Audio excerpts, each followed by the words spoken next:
If you find your TikTok account restricted, you can appeal the decision to regain access. Follow these steps to submit your appeal effectively. Step 1. Gather information.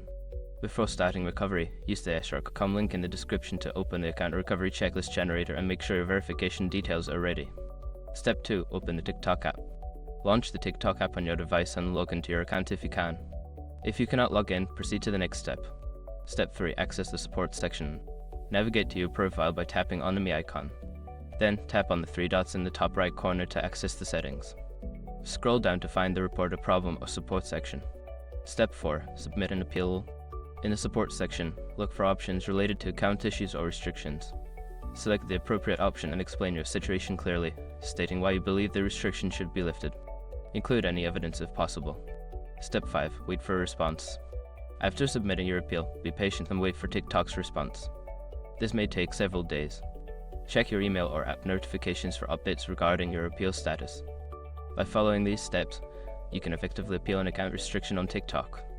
Good luck, and hopefully your account will be restored soon.